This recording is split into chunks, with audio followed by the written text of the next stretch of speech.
Well, we did it. It's episode number 200 of the Tommy Maroon Sports Show. And to celebrate, I thought that today would be a great day to revisit one of my favorite episodes 3 years ago. Kind of ironic considering the fact that 3 years ago the world was falling apart because of COVID. But yeah, if you remember my first episode back from the studio, I looked at my top 10 favorite PS2 sports games. Now, of course, ever since then, I've played a lot more PS2 sports games, and I did a lot more fun after that. And I realized, you know what? I want to do this again. And rather than doing top 10, it was too hard to do top 10. That's why I'm not doing top 10, but rather top 15 greatest PS2 sports games, as you can tell right there. And I will not spoil what's on or which one will be or which one of those Maddens is where. But there will be some Maddens in there. There will be some MVP, NHL, NBA Live, NCAA football, NASCAR, whatever the heck. But yeah, 15 greatest PS2 sports games. Now, I don't own every physical copy of these games, but I have played every single one of them, whether it's on the PS2 or on my Dolphin emulator on my computer, which allows you to play GameCube games, or PCSX2, I hope I said that correctly, which is a PS2 emulator on your computer. But regardless, I have still played these. I think these games are awesome. So without further ado, let's get this party started. And let's get this party started with number 15, which is right here. MVP Baseball 2003, released for the 2003 baseball season. Miguel Tejada and Randy Johnson both on the cover. This marked a new era for EA Sports baseball games and baseball games altogether. After struggling with triple play, EA decided to rebrand the series and get it going in the right direction. They would get right with this one. And perhaps the one reason why is because of the pitching and throwing meters. That's right. Rather than just hitting a button or pressing a button to just throw a ball or moving the analog stick in whatever direction, now you actually have to do it at the best time and best accuracy. That's right. You have to hold down the button that you want to pick for your pitch for as long as your heart desires. But be careful. If it's too powerful, the accuracy will not be as good. So there was that. This was inspired by golfing games where there was usually a meter where you had to time it right in order to get a good shot or a stroke. And of course, with the throwing meter, there is no accuracy, of course, but there is power. You have to throw it for as long as you have to. But once again, if you throw it too far, if you throw it too powerful, that's not good, because that means you got, what do you call it? A bit of an inaccurate throw.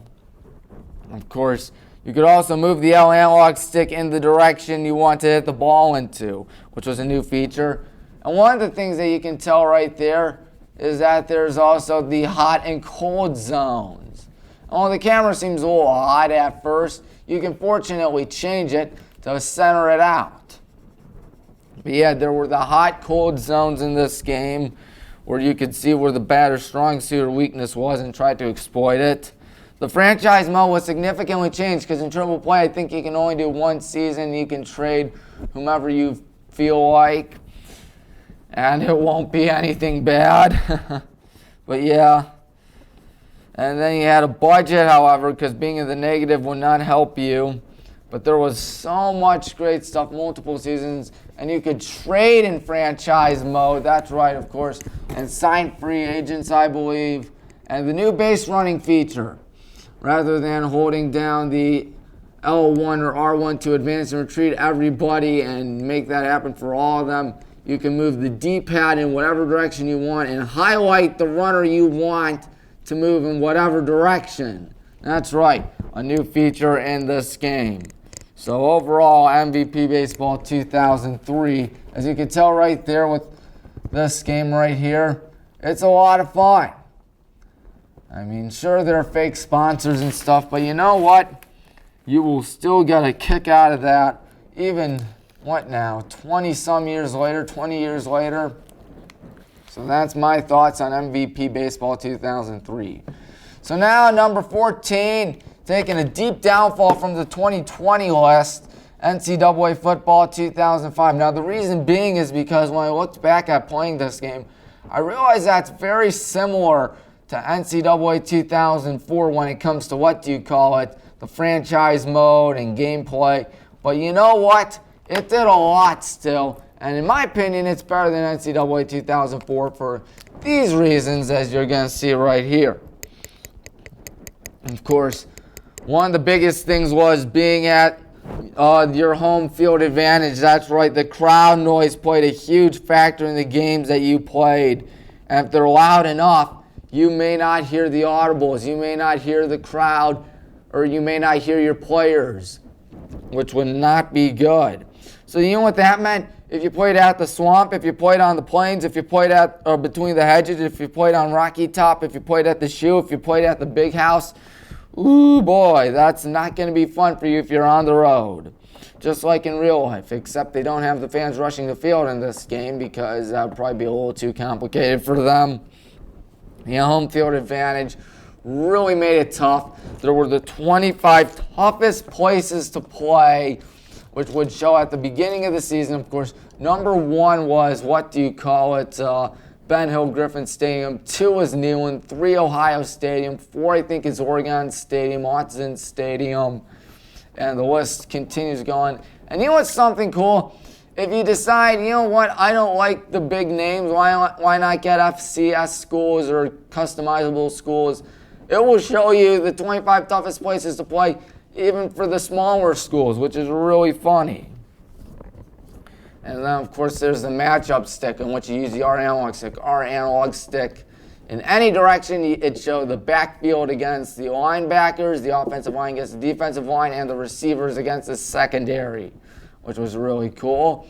And if you took a timeout in this game, which of course you can in college football, which I'm pretty sure we all knew that, you could boost your offense, you could boost your defense, you could boost one part of your offense or defense that's struggling in the game. And of course, in the games, you can douse the coach, as it says on the back of here. That's right, dunking the coach with Gatorade. That's something really cool. And of course, they can transfer in this game as well. And if you hit L2, I forgot to mention, if you hit L2 in NCAA football 2005 and you're home on defense, you pump up the crowd and they get absolutely rocking and rolling. And then, of course, when it comes to on offense, if you hit L2 and you're on offense at home, you pipe down the crowd and they will listen to you. They will indeed listen to you. And Dynasty mode was great. There was a Sports Illustrated magazine. There were the Pontiac College Classics in this game, which was something that was in the previous game the year before, but still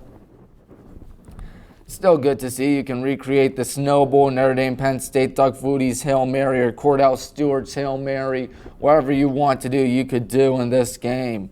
And you had your greatest games list also from NCAA Football 2004, in which it showed you your top 10 greatest games you ever played on that game. So clearly a great game, NCAA 2005, but taking a bit of a decline because of how similar it was to 2004. Of course, I hadn't played 2004 at the time. Number 13, also taking a bit of a fall backwards, is this one right here, MVP Baseball 2004 for the 2004 season with Albert Pujols on the cover. A lot of new features in this game. Of course, it's kind of similar to MVP 2005 in some ways, especially when it comes to the gameplay, but still, it's a whole lot of fun. Of course, you got big play control with the R analog stick. If you move the R analog stick up, your player or your fielder will jump. If you move it left or right, he will dive. If you move it down, I think he'll jump. Of course, now you can analyze the previous at-bats by holding down L3, which would show the pitches that were thrown. So in case you wanted to see what you did in the last at-bat when you were pitching or what you did in the last at-bat when you were hitting, now you could see it. And the franchise mode, it wasn't an owner mode like many 2004 sports games that year. You could still play 120 years of sport, or of what do you call it? Not sports, baseball instead. And yeah, minor leagues. You can play as AA or AAA, something that MLB The Show does nowadays, but still really cool to see that. And then there was the My MVP profile, where you could get rewards for playing the game. Get that, playing the game and unlocking rewards. No need to pay EA Sports money at the time, because all you had to do was just play the game. And of course, you can unlock legendary players, legendary uniforms, and legendary stadiums. As you can tell right there. Looking on the back of this, one of the things that all 2004 sports games had, plus NCAA 2005 and another game that we'll get to later, had the EA Sports Bio, which allowed you to look at what you did throughout your time playing the 2004 sports games, and you'd get rewards for other games for playing other games. Yeah, that's really cool. And that has to be one of the best things about MVP Baseball 2004 on behalf of the other, what do you call it, PS2 sports games, which make this game so much fun. Now it's time to move on from MVP 2004 and look at another game. That's right, ladies and gentlemen. NASCAR 2005 Chase for the Cup. I do not own a physical copy of it. I have it on my Dolphin emulator, which plays GameCube games, which is the same generation as the PS2. So, you know what I mean, 6th generation, same thing. Now, the story mode. The story mode is awesome. You're driving in the middle of nowhere, well, really in the middle of a town, and all of a sudden Ryan Newman is next to you and challenges you to a race. Yeah, do not race, kids. Seriously, racing is not good and not cool. But anyways, you have to drive as fast as you can in one lap, like in NASCAR, around a town, and you got to beat Ryan Newman while doing it. And if you lose, you have to do it again. But if you win, Mr. Newman will contact you and tell you have a bright future in NASCAR. I mean, yeah, you'll probably never have that scenario ever in your lifetime, but still, it's really cool to see, in my opinion.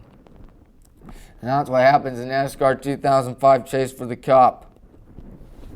And of course, the career mode was something cool. You had the Intimidator feature, which was also fun.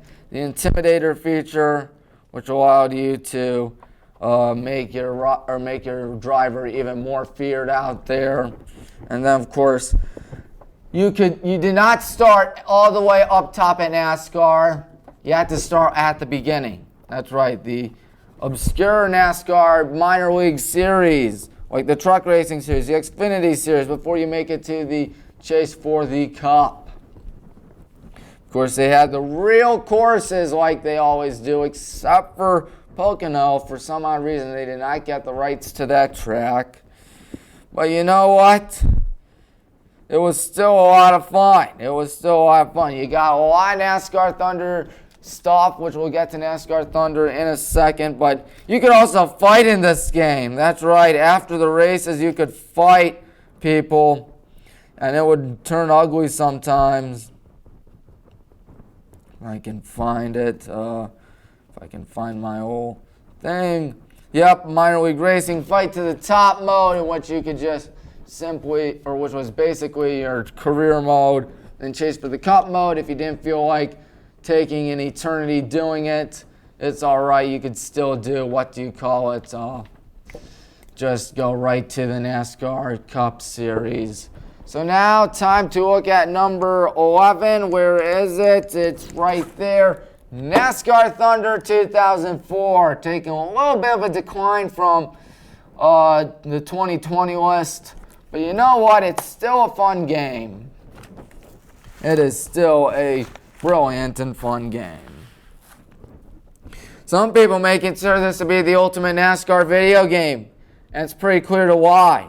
There are Thunder plates, which are basically your Madden cards, which we'll get to man cards in a bit. Scenario modes, in which was really came from NASCAR Thunder 2003, but there were new scenario modes, which were based off the what happened in the 2002 NASCAR season, what happened in the first half of the 2003 NASCAR season.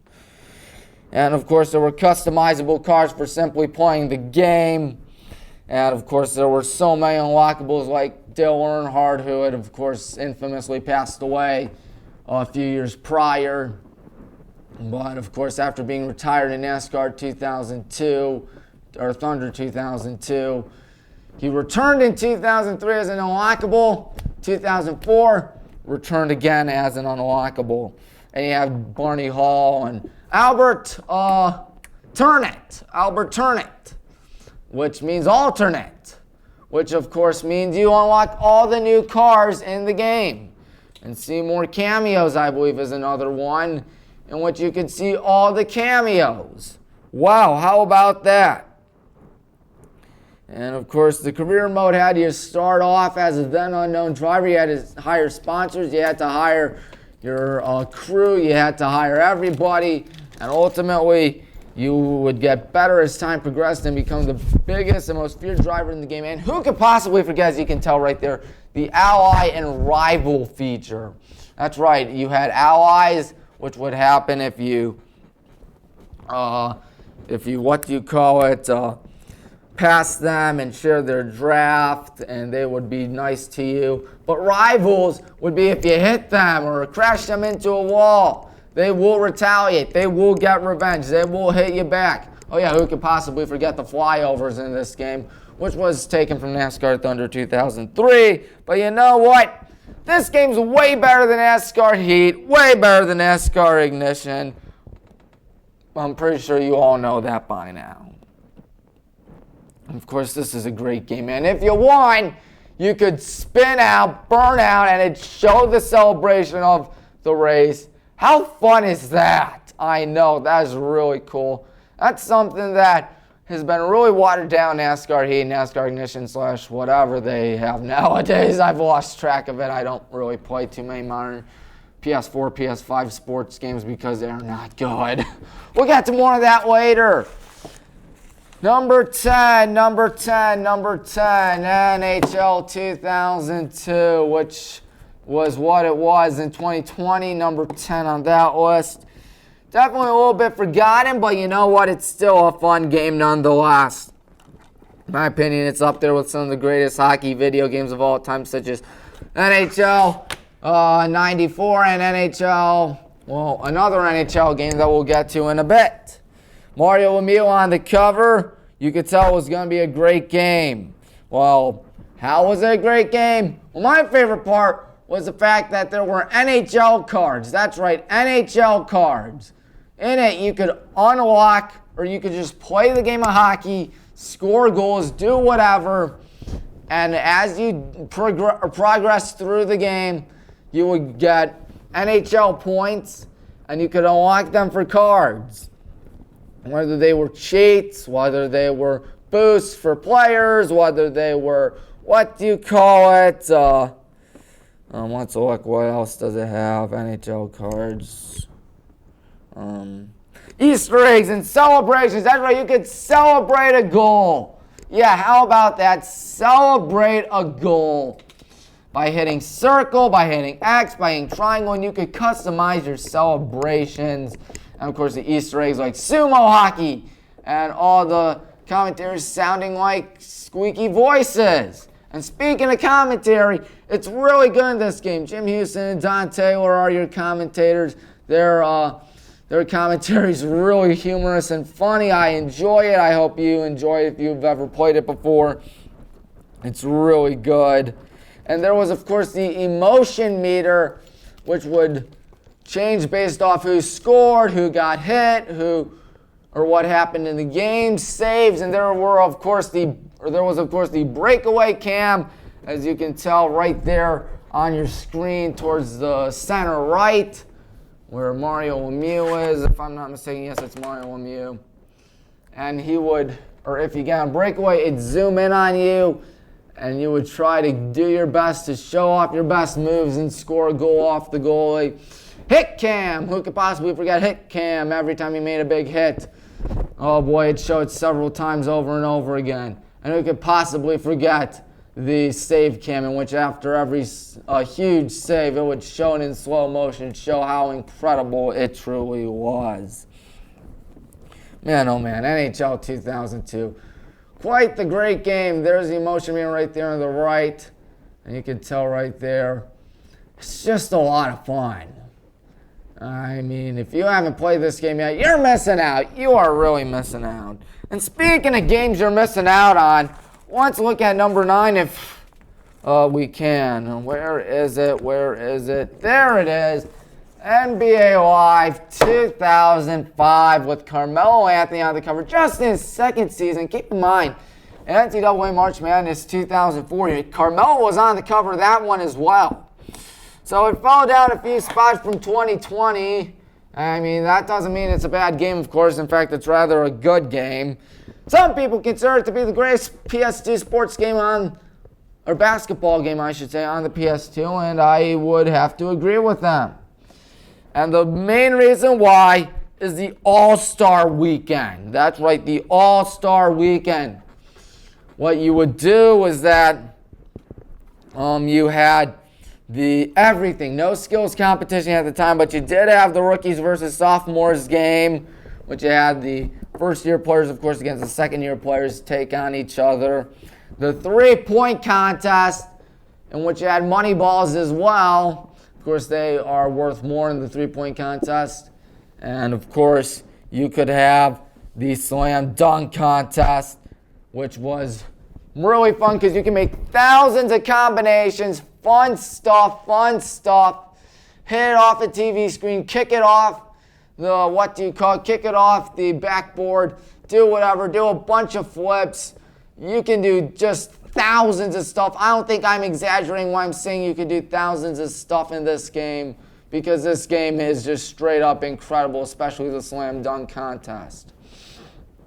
And of course there was the All-Star game, which was a lot of fun for sure. In which you'd play as the Eastern Conference against the Western Conference before it was really a glorified pickup game. And back when they actually cared about the All-Star game, of course, man, oh man, how times have changed. And how did you get better at this game when it came to dunking? You'd go to slam dunk school. That's right. In which you would do, which you would try to perform new slam dunks and you'd have beginner, you have intermediate, and you have expert. And who could possibly forget the dynasty mode? Man, oh man, you had a PDA, which would show you messages, which showed what was going on in the wonderful world of the NBA, what was going on with trades, what was going on with free agents, what was going on with injury. And of course, there was the NBA store, where you could buy shoes, jerseys, and other unlockables in this game. And who could possibly forget the lineups and the introductions of this game, which was really cool to see. Yep, a lot of fun stuff. They did a lot in this game, didn't they?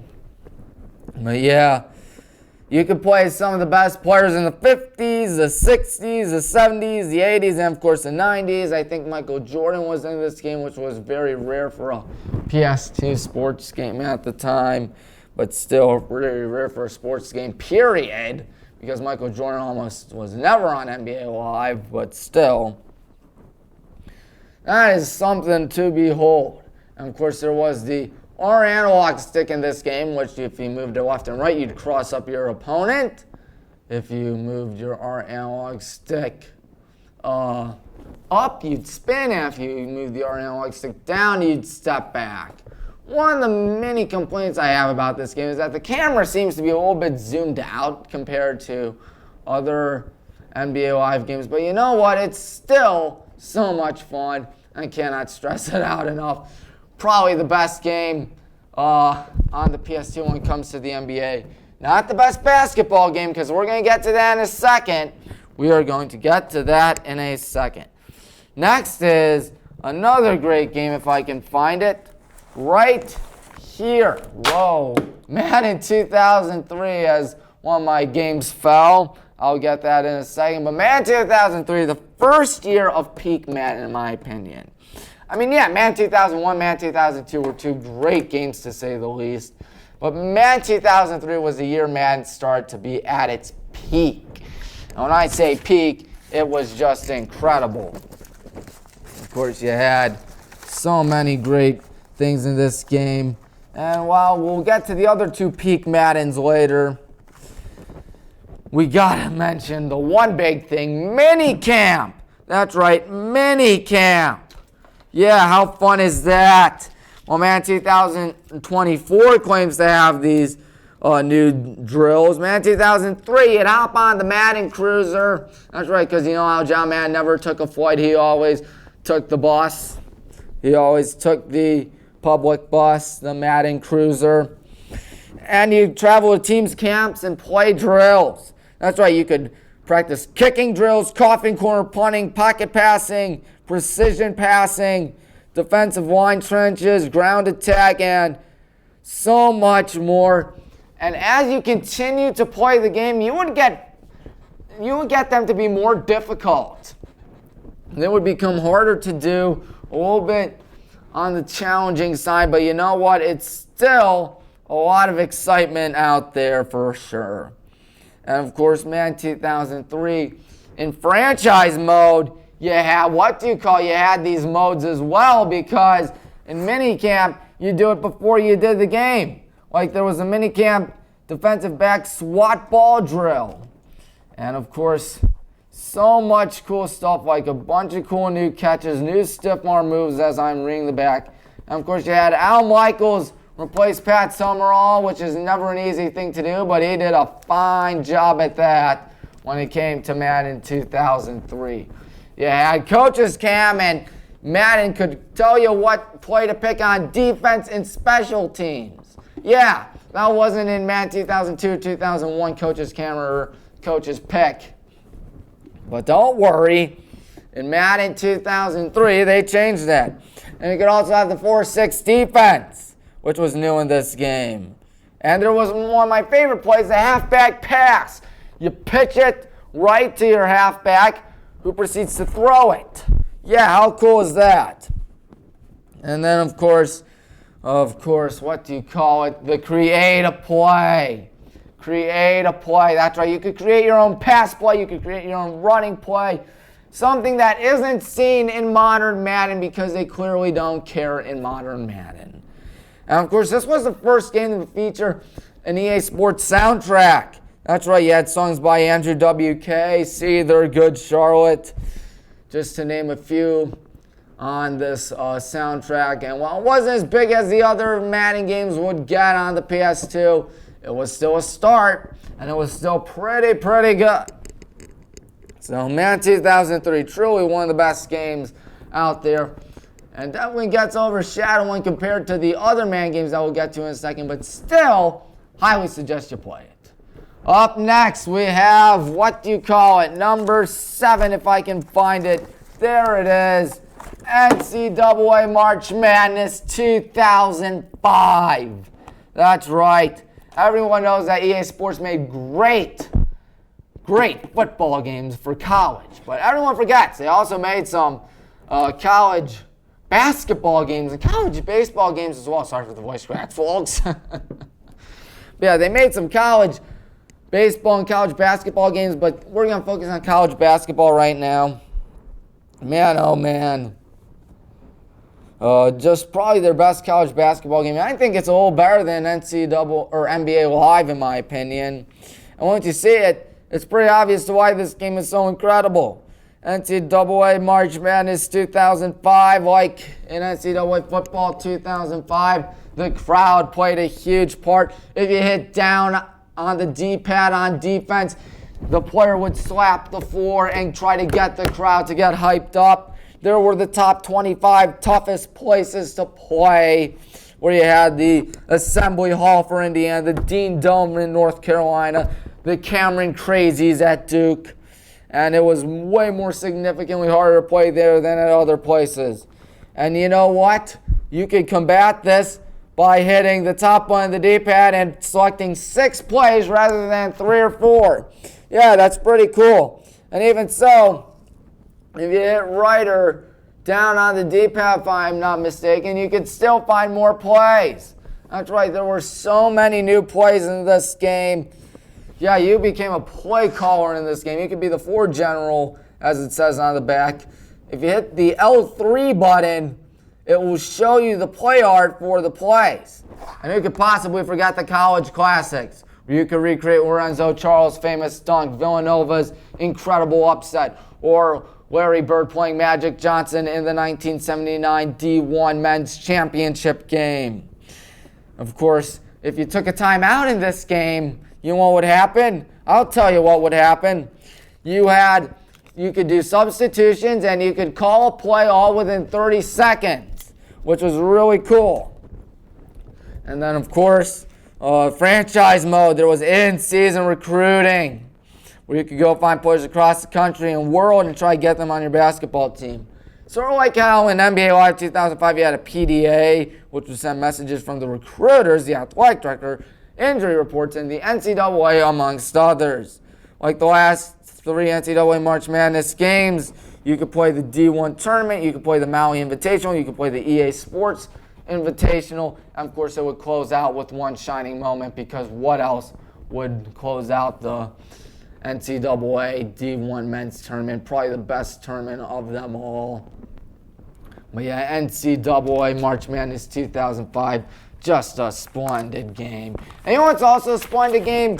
NHL 2004 with, actually, Danny Heatley was originally on the cover, and then he got into a tragic car crash that sadly killed one of his teammates, and due to the controversy surrounding it, the family did not press charges, oddly enough. So out of concern of their brand, they decided to put Joe Sakic on the cover.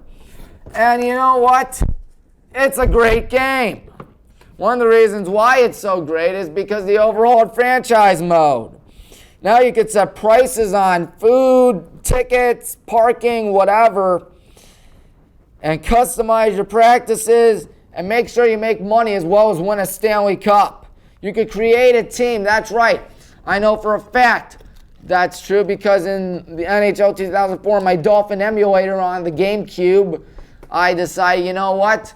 I'm not going to play as one of these teams. I'm going to make a Cleveland team, because Cleveland desperately needs an NHL team.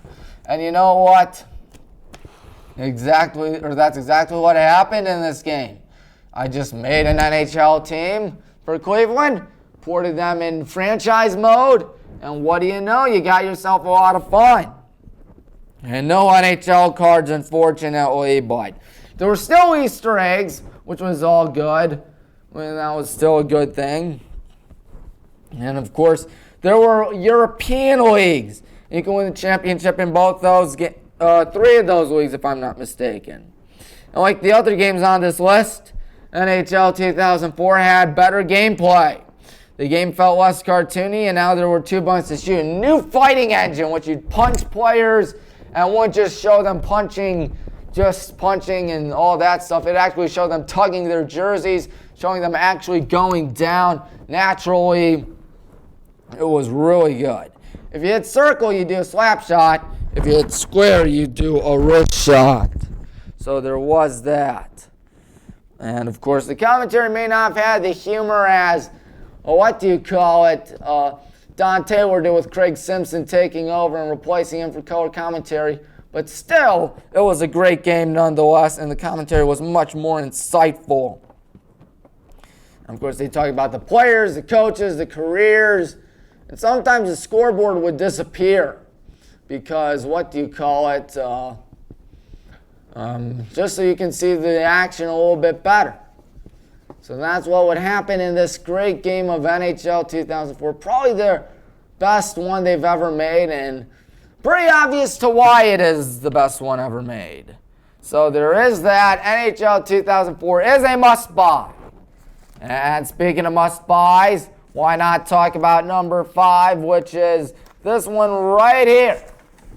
Madden 2005 with Ray Lewis on the cover. You knew this game was going to be very defensive based. Yes, sir. Man, oh man. So many cool new features in this game. As you can tell right there, what does it say? It says fear the D. And you know why you had to fear the D? Because of the hit stick. Defensive hot routes. So much to make the defense way too broken in this game. Teams like the Ravens and the Steelers were way too good in this game because of how stingy their defenses were.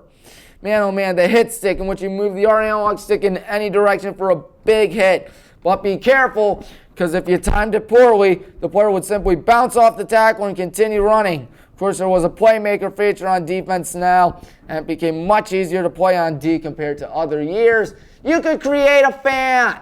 Yeah, how about that? You could create a fan. You could customize what he looks like. You could customize what he is, who he is, and all that fun stuff. So like on NCAA 2005, I forgot to mention NCAA 2005, but you could create a sign in that game.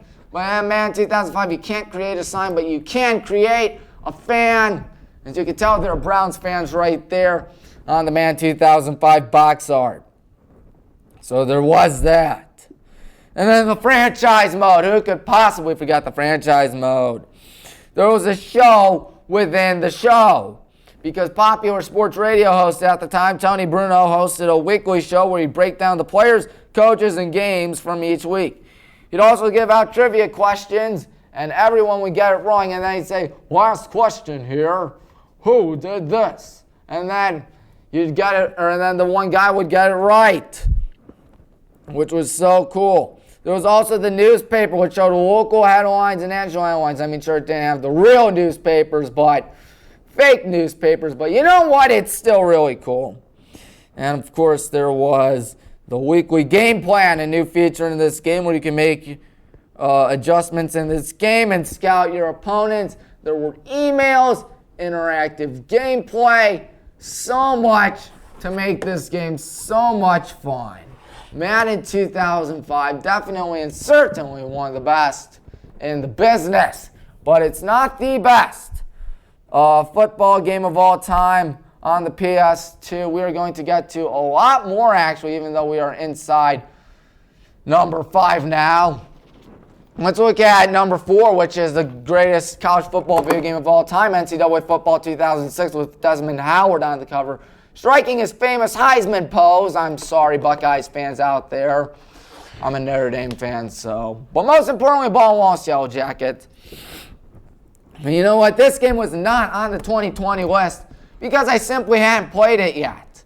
But once I played it, I realized why everyone has it as probably the best college football video game of all time. It's pretty obvious. The race to the Heisman mode. That's right, race for the Heisman mode, I should say. In which you hopped in the game for the first time. You'd be a player doing skill drills in order to be recruited by the best colleges in the country. You could be a quarterback, scrambling your pocket, running back, receiver, defensive lineman, or defensive back. Once you were done with the drills from high school, 3 schools would try to get you and recruit you, and you could either do that or be a walk-on.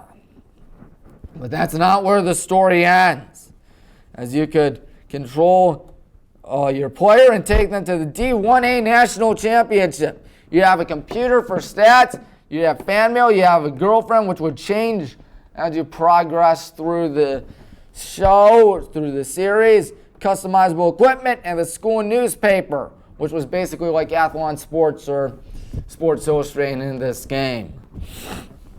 Of course, when the season was over, you could possibly be one of the 5 Heisman finalists.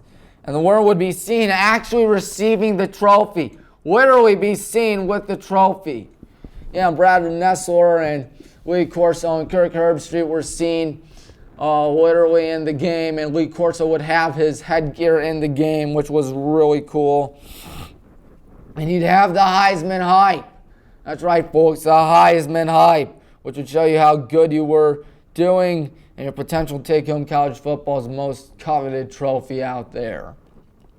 And of course, there was Dynasty mode, which was just as great. As you see, a huge run right there on the kickoff that ultimately comes back. Yeah, in-season recruiting, where you can find the best players in the country in the middle of the season and win them over. Gameplay, you had the impact players. This was when you had several players with a circle below them. And as they did better, they'd have a breakout play. The game would stop for a second as they made a huge juke move or whatever. And while NCAA football will try to come back next year, I think it's going to be super difficult to be as good as NCAA football 2006. Man, 2004 takes the number 3 spot just like in 2020. Of course, why not? This is probably the ultimate Madden game ever made. And of course, the main reason why, the man on the cover, Michael Vick, arguably the most broken player of all time. He's up there with Mike Tyson from Punch-Out. He's up there with Bo Jackson from Tecmo Bowl. He's up there with Pablo Sanchez from Backyard Baseball. He was on the cover. He may have had a 90 overall rating, but he had 95 speed, 98 throwing power, 97 accuracy, 92 elusiveness. So that meant not only could he burn you with his left arm, he could burn you with both his legs. Playing against the Falcons became a nightmare because keep in mind, this was the year after Michael Vick went crazy against the Vikings and won on that walk-off touchdown against the Vikings on that huge run for sure. But still absolutely insane. He was unbelievable in the game. Michael Vick was just awesome. And then you know what was also awesome? The owner mode. That's right, the owner mode, where you could set prices, where you could have advisors and making sure you get money to get by. Whoops, I have a typo in it. Get by. There we go. But if you weren't making enough money, not getting enough fans, you'd have to sell your team and try your luck with another. You could check charts to see if you were doing better or doing well over the weeks and years. If you got better, you'd see more fans. You would see more fans. And of course, there was a playmaker button in which you'd move the R analog stick in any direction and change the route of the receiver, whether it's before the play or in the middle of the play. You also could change the direction of the run with the R analog stick. More shifty moves in this game, and controlling it felt naturally, and the game felt much faster paced. Rather than go to cutscenes and then the playbook, it showed both the cutscenes and the playbook simultaneously. Man, oh man, you could tell gameplay was much faster in this game just by looking at it.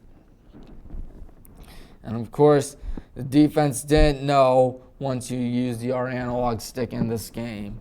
So Madden 2004, just a fun game. Michael Vick is still a legend. And they did it without Ultimate Team, or cutscenes, or a career mode. Can you imagine EA Sports trying to do that nowadays? Oh my goodness, that's crazy. You know what's also crazy?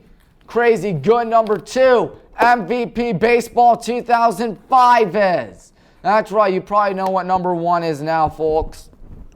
This would be the last Major League Baseball game EA Sports ever made. And they went all in, they put their chips all in for this, and they won the jackpot.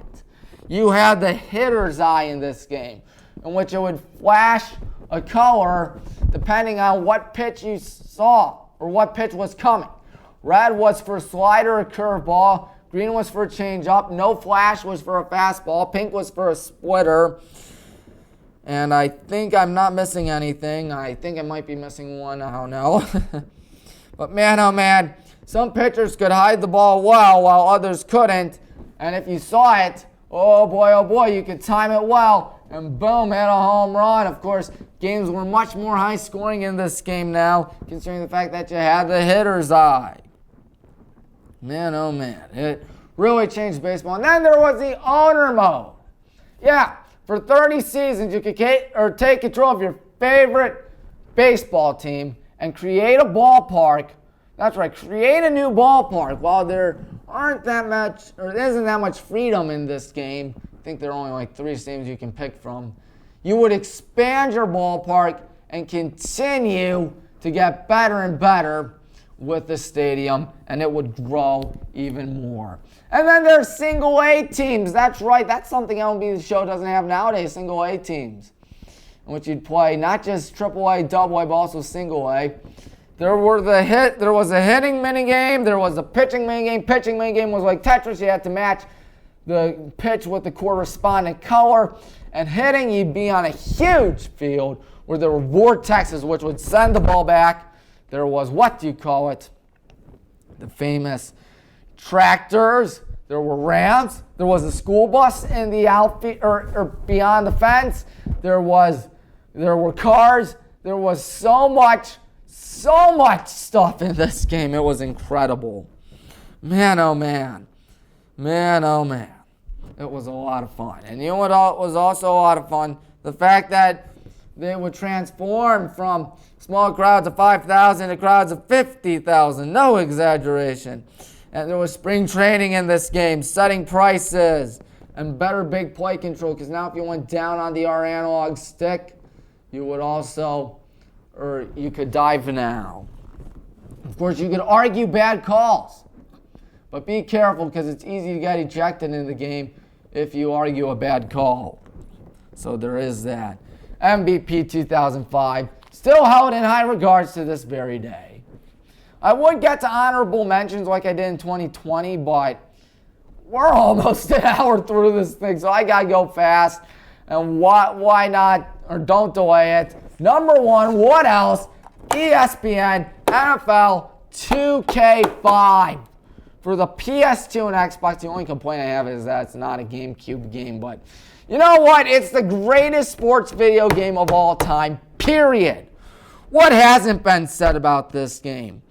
The IGN said it would own your soul in 2004. Well, guess what? It owns every gamer's soul in 2023. So much incredible stuff. You had the crib, which was like Madden cards, but even better. You had so much fun stuff. You had so much.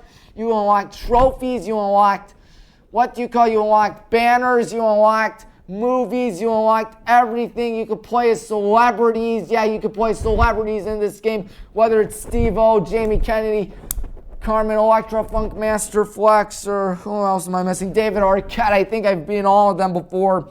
And they would have dream teams, and you would take them on and try to beat them.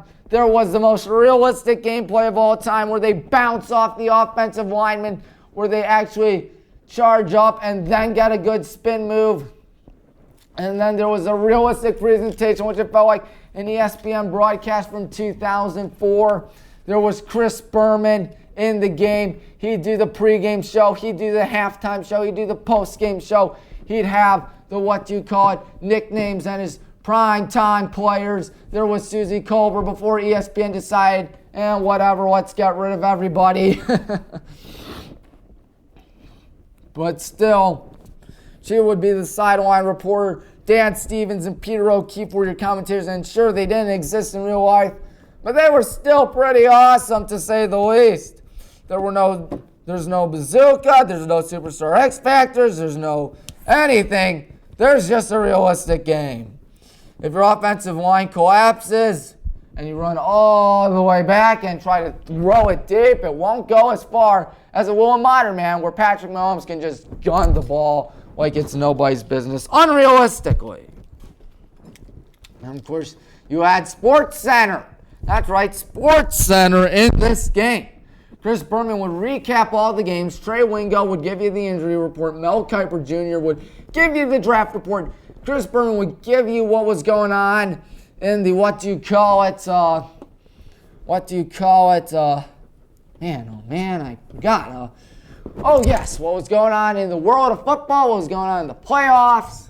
Man, oh man, there was weekly preparation in this game where you could try to do your best to get everybody on board, everybody all set, and everybody all focused and locked in. There was no soundtrack in this game. That may sound disappointing until you realize that everything's all a bunch of ESPN jingles. That's right, ESPN jingles. That's right, the dun-dun-dun, dun-dun-dun. That's in this game. You heard me right. All the ESPN jingles for football that they still use nowadays for draft stuff. Man, oh man, it's just incredible. I cannot stress out ESPN NFL 2K5 enough. There's also first-person football.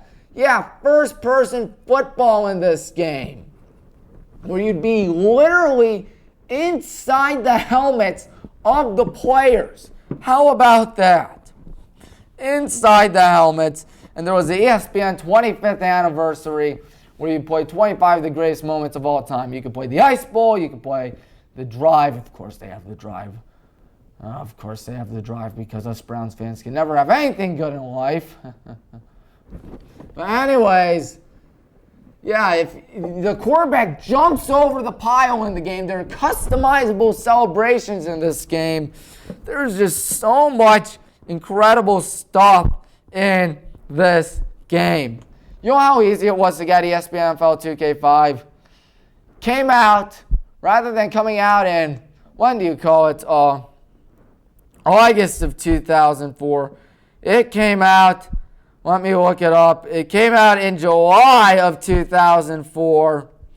That's right, July of 2004. July 20th, 2004. So yesterday was the 19-year anniversary of ESPN NFL 2K5. It cost just $20. I kid you not, $20. Things got so scary for EA that they had to lower their price from $60, I believe, to $40.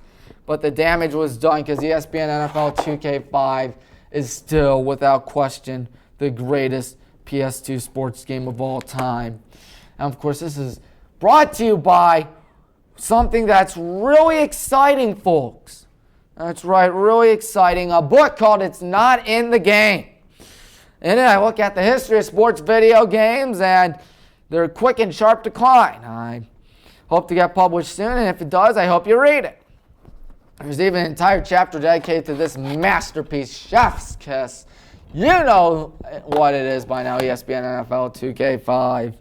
Plan on getting it finished or published by the end of the year, hopefully. That's what's going on in my book. And not only is It's Not in the Game the only sponsor, but the two yummiest days of the year. That's right, we're talking about the R80 Cedars Lebanese Food Festival. It's a church that I go to.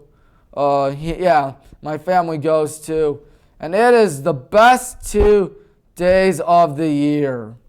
Man, oh man, it's coming up soon. It's coming up in 2 weeks. 2 weeks. That's right, ladies and gentlemen. 2 weeks. It's right here. Whoa, sorry for the voice crack. It's right there. The Lebanese Festival is the best 2 days of the year. You can see these people working. My family's going to be working in it. My friends are going to work in it. Everyone I know is going to work in it. Highly suggest that you go to 507 South Cleveland Massillon Road on August 4th and August 5th. Not August 4th or August 5th. I'm talking about both days.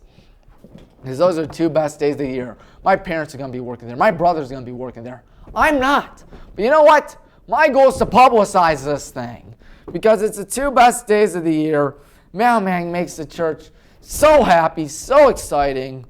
Man, oh man, it has everything. It has everything. Oh boy, it has peas, green beans, rice, falafel, fataya, grape leaves, hummus, shawarma, among other things. If you don't like that, there's also the grill, other Lebanese and Mediterranean food, and even fries. The food is so stuffy that whenever I have it for lunch, I don't eat dinner because it is so good and it is so stuffing. Man, oh man. No need for dinner if you order lunch at Early Cedars Lebanese Festival. Of course, if you want, unless of course you want to come back for dinner. Man, oh man. When it comes to the OLC fair, there's a great Shakespeare quote. Tabbouleh or not tabbouleh? That is the question. And the answer, of course, is tabbouleh. Another one of the foods that they offer there. But yeah, I hope to see there. I hope to live stream something out there for, the ROA Cedars Lebanese Festival, because it is the best 2 days of the year. Best food out there. Best part of summer, in my opinion.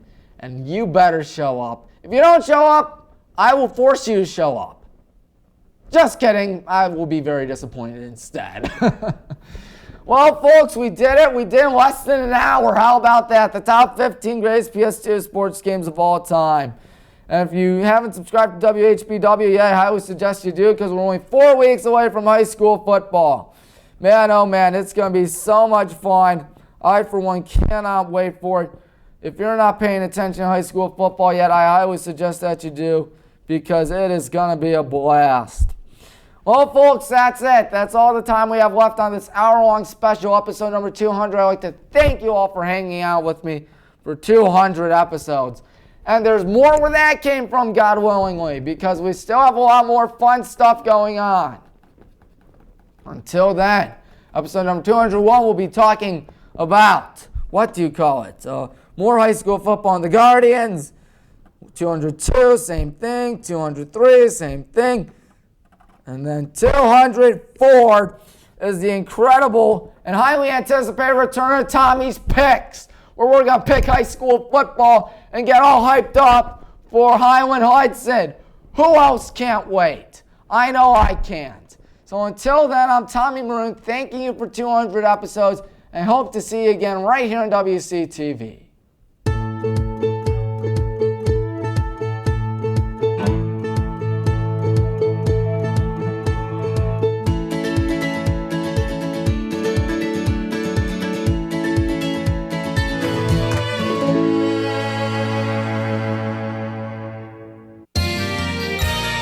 You are watching WCTV, Wadsworth Community Television.